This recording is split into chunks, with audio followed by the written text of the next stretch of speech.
जय हिंद साथियों। मैं राजेश पाठक एक बार फिर उपस्थित हूं आपके लिए एक नए वीडियो के साथ। मित्रों, आज हम लोग पढ़ेंगे क्लास 9th जियोग्राफी यानी कि भूगोल, चैप्टर 4 क्लाइमेट यानी कि जलवायु। मित्रों, आज हम लोग जलवायु यानी कि क्लाइमेट चैप्टर को पढ़ेंगे। तो जैसा कि हम सभी जानते हैं, हमारे देश का जलवायु और किसी भी एक जगह का जलवायु डिपेंड करता है कि उस जगह का लैंड फॉर्म्स कैसा है, उस जगह का भूमि का रूप जो है वो किस प्रकार का है। इस पर डिपेंड करता है कि किसी भी क्षेत्र की जलवायु कैसी होगी। कह रहे हैं कि 3 बेसिक एलिमेंट्स यानी कि तत्व हैं जो किसी एक क्षेत्र के विषय में जानकारी प्राप्त करने के लिए आवश्यक होते हैं। तो मित्रों, क्लाइमेट चैप्टर को हम लोग पढ़ेंगे। आप एनसीईआरटी की बुक से एक एक लाइन उसको देख सकते हैं। टोटल सॉल्यूशन आपको मिलेगा। पूरे वीडियो को आप ध्यान से देखें और बुक को देखते रहें, फॉलो करते रहें, वीडियो को देखते रहें। तो मित्रों, जैसा कि हम जानते हैं कि क्लाइमेट यानी कि जलवायु, तो in this chapter you will learn about the climate. इस चैप्टर में आप जलवायु के विषय में पढ़ेंगे। That is the atmospheric conditions that prevail over our country, जो कि एक वातावरण यानी कि एटमॉस्फेयर की दशा है जो हमारे देश में प्रचलित है, प्रिवेल है, फैली हुई है।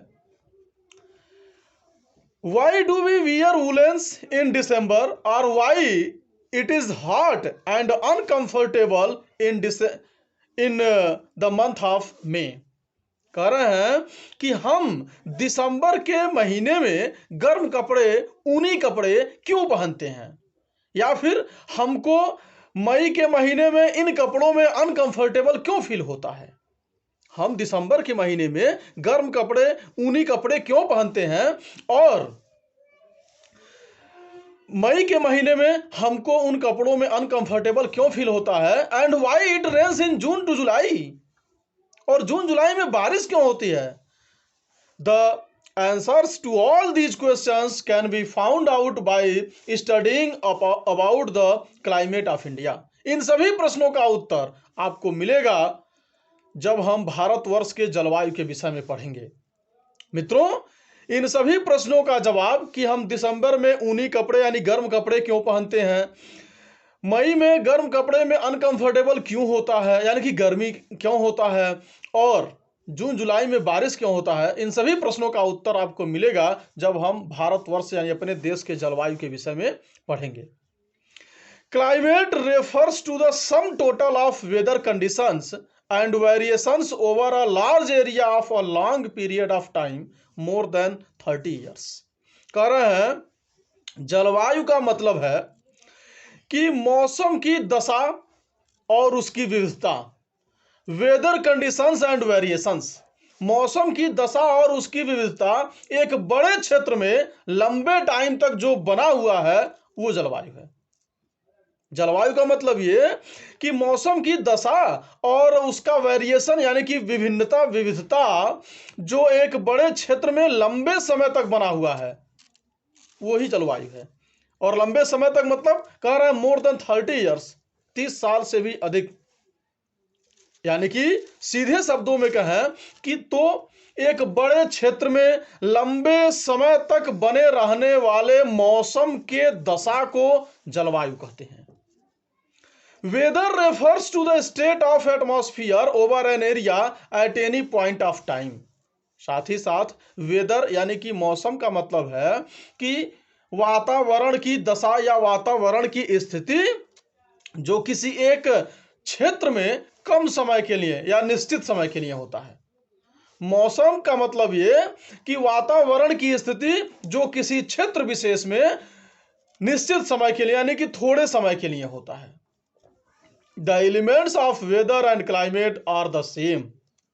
कह रहे हैं वेदर यानी कि मौसम और क्लाइमेट यानी कि जलवायु, दोनों के जो एलिमेंट्स यानी कि तत्व हैं वो दोनों सेम है। That is temperature, atmospheric pressure, wind, humidity and precipitation. That's all the elements of climate and weather. Temperature यानी कि तापमान, एटमॉस्फेरिक प्रेशर यानी कि वायुमंडलीय दाब, वातावरण का दाब, विंड यानी कि हवा, ह्यूमिडिटी यानी कि नमी एंड precipitation यानी कि वर्षा। precipitation यानी कि वर्षा। तो you may have observed that the weather conditions fluctuate very often within a day. आपने ऐसा महसूस किया होगा कि एक दिन में मौसम की स्थिति जो है बदलती रहती है, मौसम की स्थिति में उतार चढ़ाव होता रहता है। आपने ये अध्ययन किया होगा, आपने ये नोटिस किया होगा कि एक दिन के दौरान ही वेदर यानी मौसम की स्थिति में उतार चढ़ाव होता रहता है। आपने महसूस किया होगा कि कभी कभी ऐसा होता है कि बारिश हो रहा है, उसके 2 ही घंटे बाद वो बहुत अच्छी धूप हो जाती है। और साथ ही साथ ऐसा भी होता है कि हम जिस प्लेस पे रहते हैं वहाँ बारिश होती है, उसके 4-5 किलोमीटर आगे पीछे यानी कि दूसरी दिशा में देखा जाए तो वहाँ बारिश नहीं होती है। तो वही कह रहे हैं कि एक दिन के एटमॉस्फेरिक कंडीशन यानी कि वातावरण की स्थिति में आपने फ्लक्चुएशन यानी कि उतार चढ़ाव देखा है, but there is some common pattern over a few weeks or months. लेकिन उसमें कुछ कॉमन पैटर्न होता है, यानी कुछ चीजें कॉमन होती हैं जो कुछ सप्ताह तक चलती हैं या कुछ महीनों तक चलती रहती हैं। That is days are cool और हॉट। जैसे हो सकता है कि दिन ठंडे हो या गर्म हो, विंडी आर काम, हवा चल रही हो या हवा शांत हो, क्लाउडी आर ब्राइट यानी कि आसमान में बादल छाए हुए हो या फिर आसमान बढ़िया से चमक रहा हो यानी कि बादल ना हो आसमान में, ऐसा हो सकता है। कह रहे हैं on the basis of generalised monthly atmospheric conditions the year is divided into seasons such as winter, summer और रेनी सीजन्स। कह रहे हैं मासिक वातावरण के दशा के आधार पर, वातावरण के दशा के आधार पर साल को सीजन्स यानी मौसम में बांटा जाता है। कह रहे हैं कि मंथली एटमॉस्फेरिक कंडीशंस, मासिक वातावरण की दशा के आधार पर साल को बांटा जाता है अलग अलग मौसम में, जैसे विंटर ठंडक का मौसम, समर गर्मी का मौसम और रेनी सीजन्स यानी कि बरसात का मौसम। The world is divided into a number of climatic regions. कह रहे हैं दुनिया जो है विभिन्न प्रकार के जलवायु वाले क्षेत्रों के रूप में बटी हुई है। दुनिया को विभिन्न प्रकार के यानी कि कई सारे जलवायु के आधार पर क्षेत्रों में बांटा गया है। Do you know what type of climate India has and why it is so. क्या आप जानते हैं कि भारतवर्ष की जलवायु कैसी है? Do you know what type of climate India has and why it is so. क्या आप जानते हैं कि भारत की जलवायु कैसी है और उसका कारण क्या है, यानी कि ऐसा क्यों है? We will learn about it in this chapter. हम इस पाठ में इस विषय पर अध्ययन करेंगे यानी कि पढ़ेंगे, यानी कि हम ये जो चैप्टर क्लाइमेट पढ़ रहे हैं इसमें हम ये अध्ययन करेंगे कि भारतवर्ष की जलवायु कैसी है और जिस भी प्रकार की है तो वो क्यों है। मित्रों, डू यू नो, क्या आप जानते हैं the word monsoon is derived from the Arabic word mausim which literally means season. क्या आप जानते हैं कि मानसून शब्द जो है अरेबिक भाषा के मौसिम शब्द से लिया गया है। मानसून शब्द जो है जिसका मतलब वर्षा से होता है, वह मानसून शब्द मौसिम शब्द से बना है जिसका मतलब होता है सीजन यानी कि मौसम। Monsoon refers to the seasonal reversal in the wind direction during a year. कह रहे हैं मानसून का मतलब यह होता है कि ऋतु के अनुसार, सीजन के अनुसार परिवर्तन हवा की दिशा में एक साल के दौरान, एक साल के दौरान हवा की दिशा में परिवर्तन जो ऋतु यानी कि सीजन के अनुसार होता है उसको मानसून कहते हैं। सीजन के अनुसार हवा की दिशा में एक साल के अंदर जो परिवर्तन होता है उसको मानसून कहते हैं। The climate of India is described as monsoon type. Bharatvarsha की जलवायु जो है वो मानसूनी जलवायु मानी जाती है। भारतवर्ष की जलवायु जो है वो मानसूनी जलवायु मानी जाती है। इन एशिया महाद्वीप में this type of climate is found mainly in the south and the south east.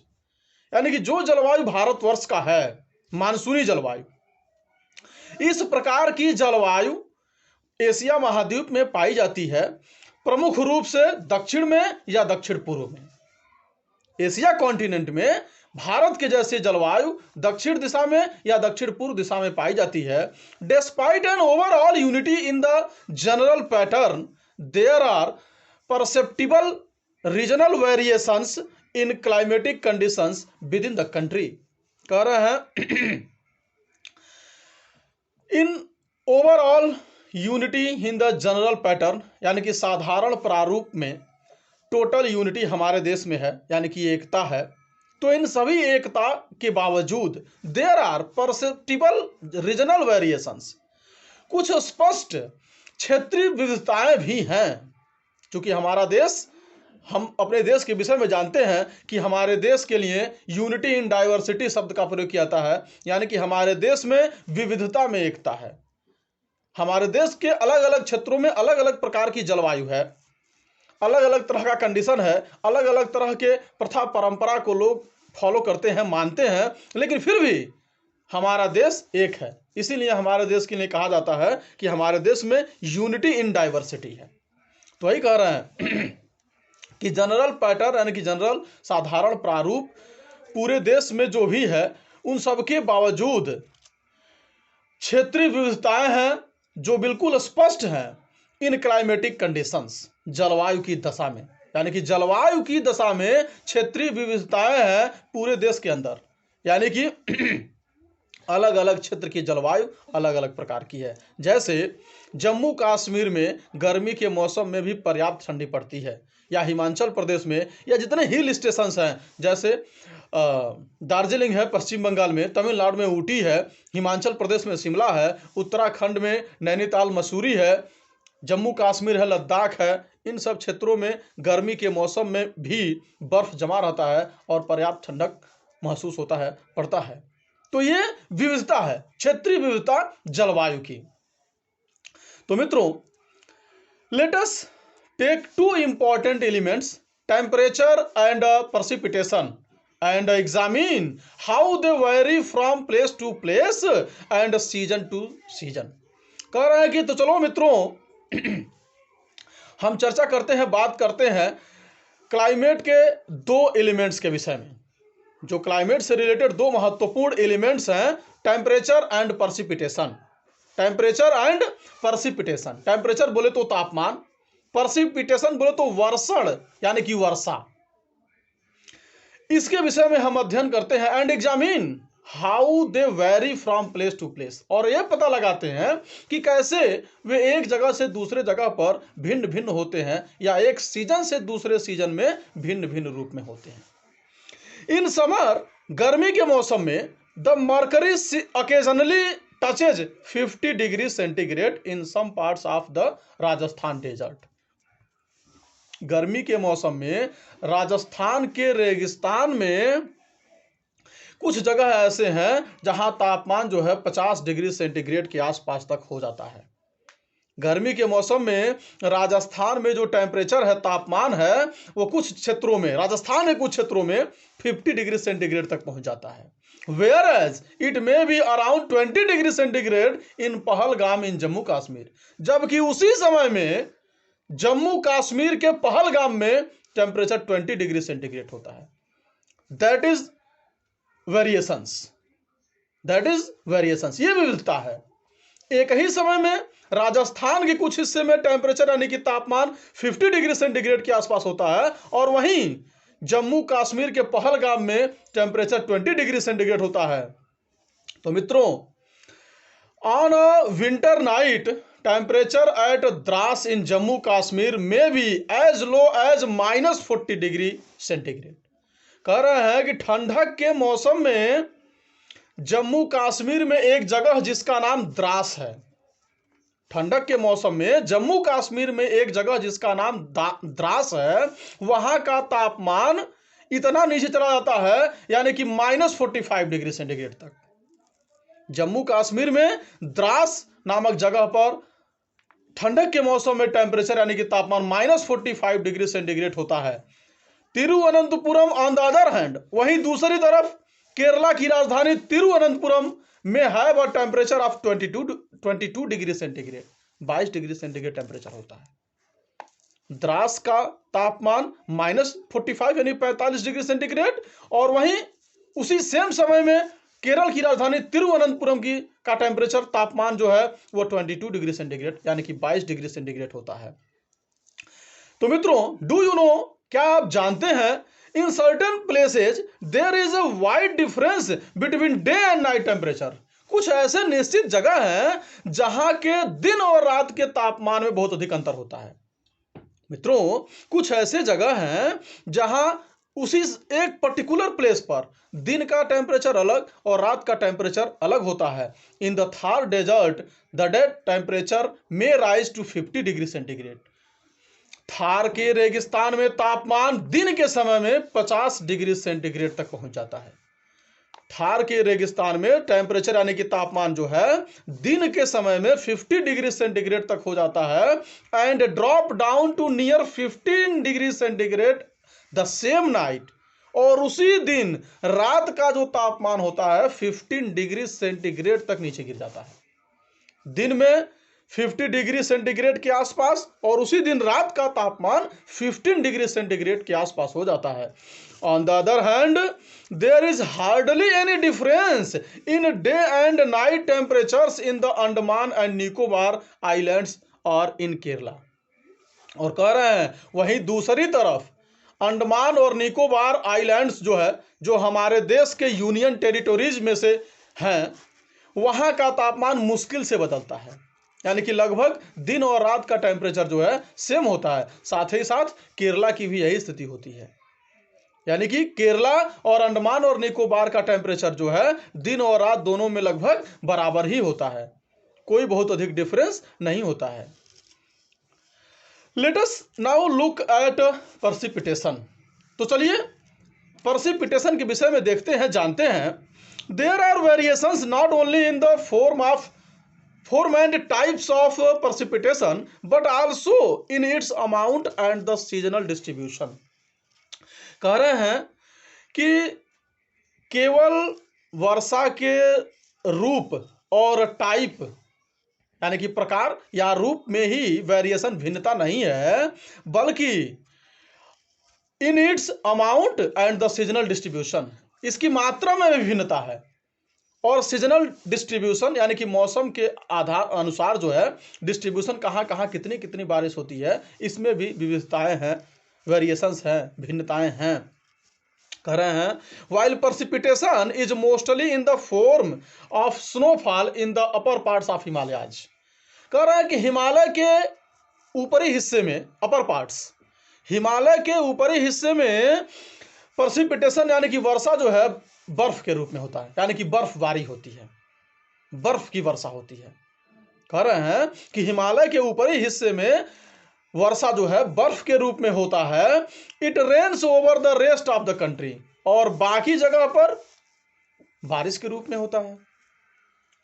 तो प्रेसिपिटेशन यानी वर्षण का मतलब बर्फबारी भी होता है और जल के रूप में जो वर्षा होती है वो भी होता है। तो वही कह रहा है कि हिमालय के ऊपरी हिस्से में बारिश जो है बर्फ के रूप में होता है, और बाकी देश में बारिश वर्षा के रूप में होता है, रेन के रूप में होता है, जल के रूप में होता है।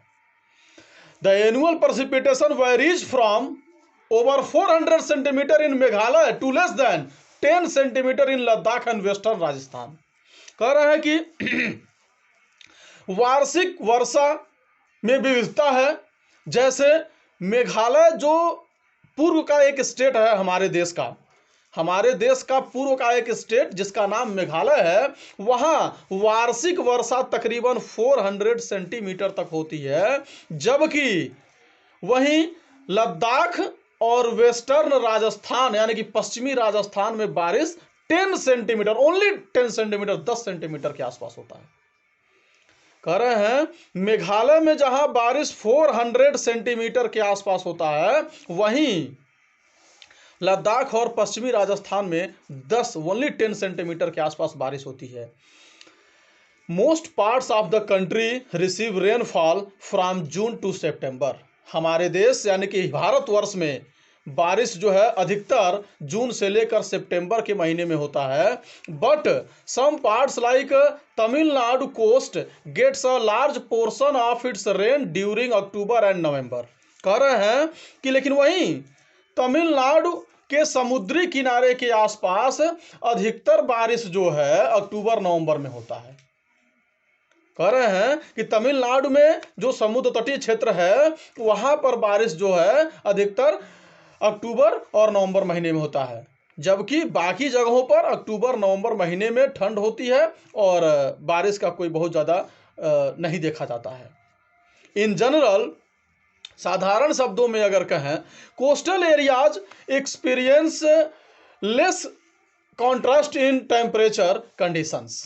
कह रहे हैं कि जो समुद्र तटीय क्षेत्र हैं वहां पर तापमान जो है उसमें बहुत ज़्यादा वेरिएशंस यानी कि भिन्नता नहीं देखी जाती है। समुद्र तटीय क्षेत्रों में टेम्परेचर की जो दशा है, तापमान की जो स्थिति है, उसमें बहुत अधिक विरोध नहीं है, कॉन्ट्रास्ट नहीं है। Seasonal contrast are more in the interior of the country. जो सीजन के आधार पर कॉन्ट्रास्ट है यानी कि थोड़ा सा विरोधाभास की स्थिति है, वो देश के अंदर के जगहों पर है। इंटीरियर ऑफ द कंट्री, देश के अंदर की जगहों पर है। कह रहे हैं there is decrease in rainfall generally from east to west in the northern planes.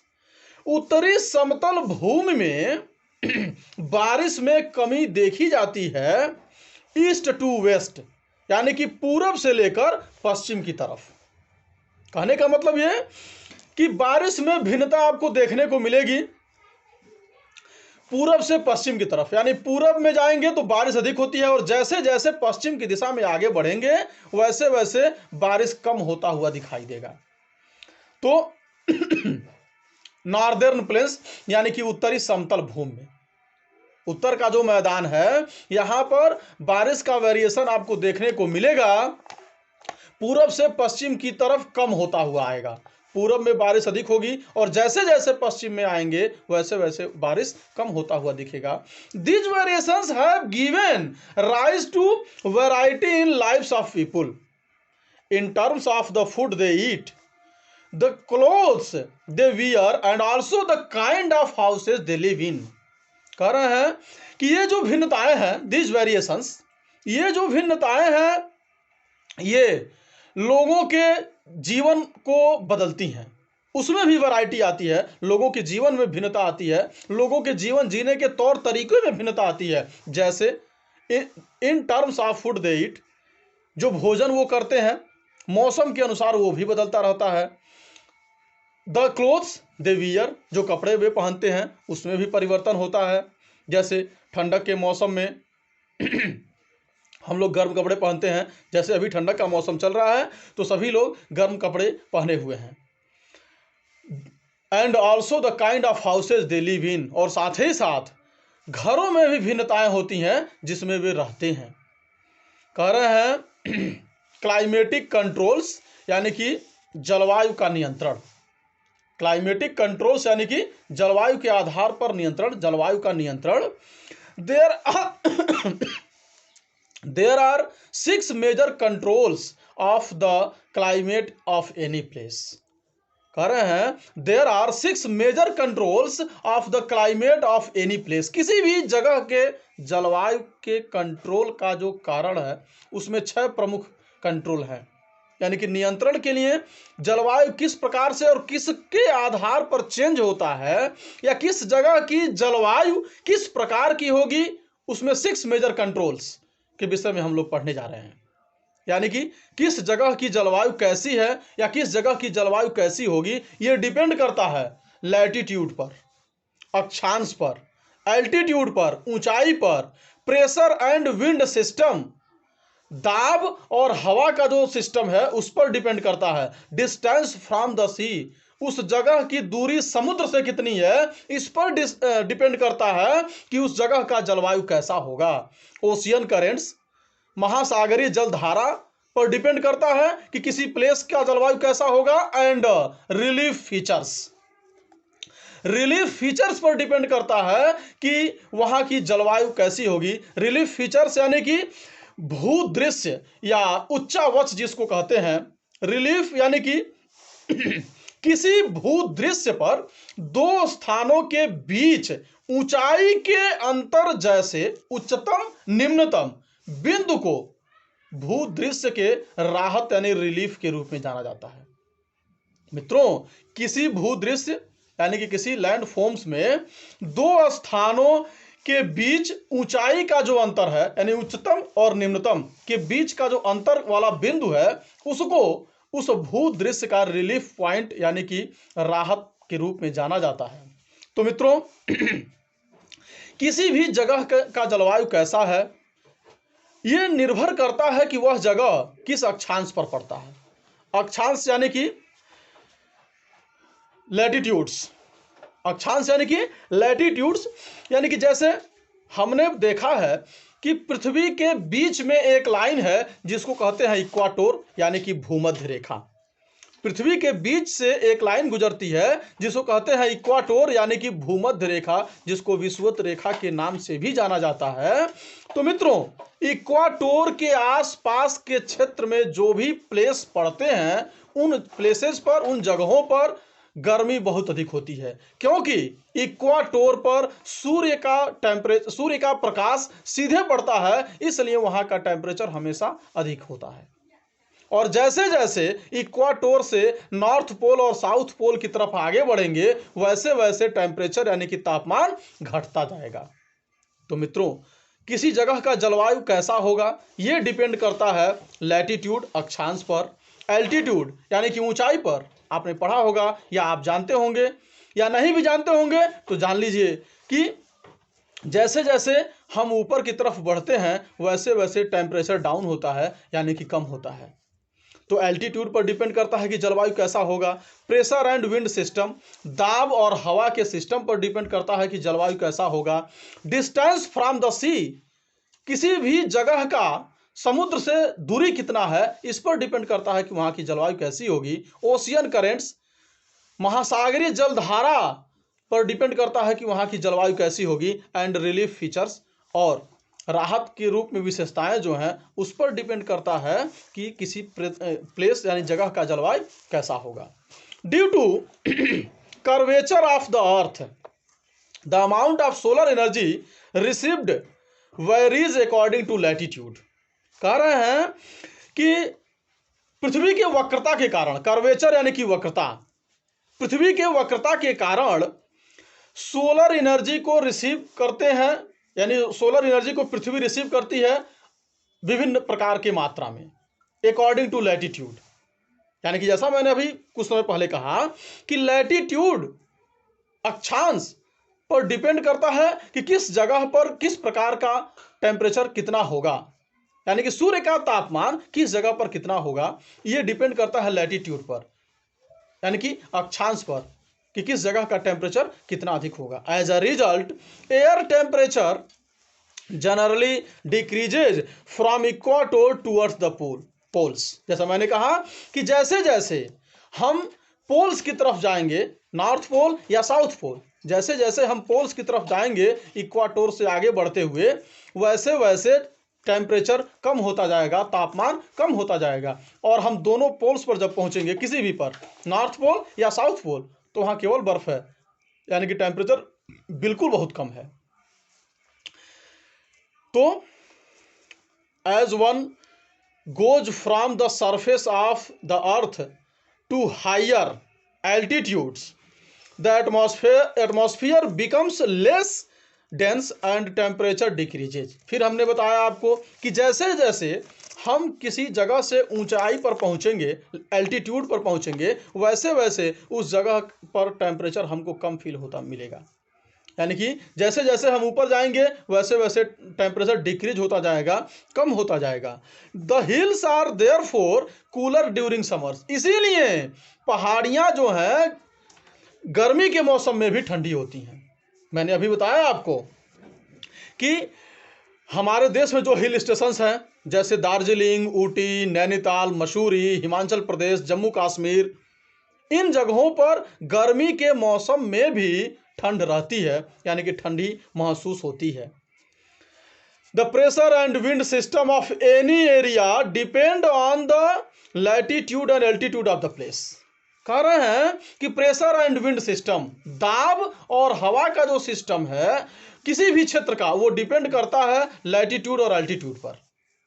किसी भी क्षेत्र का प्रेशर यानी कि दाब और हवा का जो सिस्टम है वो डिपेंड करता है वह क्षेत्र किस लैटिट्यूड में पड़ता है या उसका एल्टीट्यूड कितना है, उसकी ऊंचाई कितनी है। Thus it influences the temperature and rainfall pattern, और इस प्रकार से ये तापमान और रेनफॉल यानी कि वर्षा के पैटर्न पर प्रभाव डालता है। The sea exerts a moderating influence on climate, सागर, सी यानी कि सागर जो है जलवायु पर मॉडरेट यानी कि नॉर्मल प्रभाव डालती है। Sea exerts a moderating influence on climate, सागर जो है जलवायु पर मॉडरेट प्रभाव यानी कि इन्फ्लुएंस डालती है, यानी कि नॉर्मल, न टेम्परेचर अधिक होता है बहुत अधिक और ना ही बहुत कम होता है, नॉर्मल टेम्परेचर, उसी को मॉडरेट बोलते हैं। As the distance from the sea increases, its moderating influence decreases। किसी भी प्लेस का सागर से डिस्टेंस जैसे जैसे बढ़ेगा उसका मॉडरेटिंग इन्फ्लुएंस जो है वो डिक्रीज होगा, कम होता जाएगा। किसी प्लेस का सागर से डिस्टेंस इंक्रीज होगा यानी कि बढ़ेगा तो उस जगह का मॉडरेटिंग इन्फ्लुएंस यानी कि नॉर्मल जो उसका कंडीशन है जलवायु का, टेम्परेचर, तापमान का, वह डिक्रीज होगा यानी कि कम होगा। कह रहे हैं its moderating influence decreases and the people experience extreme weather conditions, और लोग जो है यानी कि मॉडरेटिंग इन्फ्लुएंस कम होगा और लोगों को एक्सट्रीम वेदर कंडीशन महसूस होगा। एक्सट्रीम वेदर कंडीशन यानी कि ठंडक के मौसम में ठंडक बहुत अधिक महसूस होगा यानी कि बहुत अधिक पड़ेगा, और गर्मी के मौसम में गर्मी बहुत अधिक होगा। That's the extreme weather condition. Extreme weather condition यानी कि कोई प्लेस सागर से अधिक दूरी पर स्थित है तो उस जगह पर एक्सट्रीम वेदर कंडीशन होता है या एक्सट्रीम क्लाइमेट होता है, यानी कि ठंडक के मौसम में ठंडक अधिक होता है और गर्मी के मौसम में गर्मी अधिक होता है। This condition is known as continentality, that is very hot during summers and very cold during winters. इसको बोलते हैं कॉन्टिनेंटली सिस्टम। इस कंडीशन को कॉन्टिनेंटली बोलते हैं, यानी कि वही जो मैंने आपको बोला कि गर्मी के मौसम में अधिक गर्म और ठंडक के मौसम में अधिक ठंड होता है। Ocean currents along with onshore winds affect the climate of the coastal areas. कह रहे हैं ओशियन करेंट्स यानी कि महासागरीय जलधारा जो है तटवर्ती क्षेत्रों में, महासागरीय जलधारा तटवर्ती क्षेत्रों में हवा के प्रभाव से क्लाइमेट को बदलती है, चेंज करती है। Ocean currents along with onshore winds, ocean current यानी कि महासागरीय जलधारा तटवर्ती हवाओं के साथ मिलकर कोस्टल एरियाज के टेम्परेचर को या क्लाइमेट को चेंज करती है। महासागरीय जलधारा जो है तटवर्ती हवा यानी कि समुद्र तटीय क्षेत्रों में जो हवा चल रहा है उसके आधार पर उस जगह के जलवायु को प्रभावित करती है, उस जगह के जलवायु को चेंज करती है, बदलती है। For example, any coastal area with warm or cold currents flowing past it will be warmed or cooled if winds are on shore. कह रहे हैं कि उदाहरण के तौर पर किसी भी समुद्र तटीय क्षेत्र में कोस्टल एरियाज विद वार्म और कोल्ड करेंट्स, यानी कि गर्म जलधारा और ठंडी जलधारा के आधार पर फ्लोइंग पास्ट इट, यानी कि जिस भी प्रकार का जलधारा बह रहा है, अगर गर्म जलधारा बह रहा है तो उस क्षेत्र में गर्मी का माहौल बनाएगा, और ठंडी जलधारा बह रही है तो उस क्षेत्र में ठंडक का मौसम या ठंडक का माहौल क्रिएट करेगा, बनाएगा। तो इसीलिए ओशियन करेंट्स जो हैं किसी क्षेत्र के, यानी कि समुद्र तटीय क्षेत्र के जलवायु को प्रभावित करते हैं। And finally, relief too plays a major role in determining the climate of a place.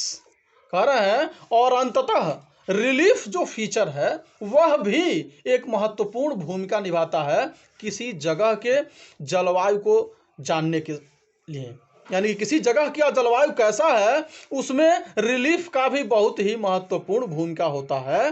High mountains act as barriers for cold और हॉट विंड्स।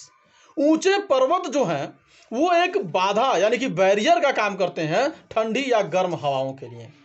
ऊंचे पर्वत जो हैं वो एक बाधा का काम करते हैं ठंडी या गर्म हवाओं के लिए। They may also cause precipitation if they are high enough and lie in the path of rain-bearing winds. कह रहे हैं और ये जो ऊंचे पर्वत हैं, यानी कि ऊंची पर्वत श्रृंखलाएं जो हैं वो बारिश का कारण भी बनती हैं जब उधर से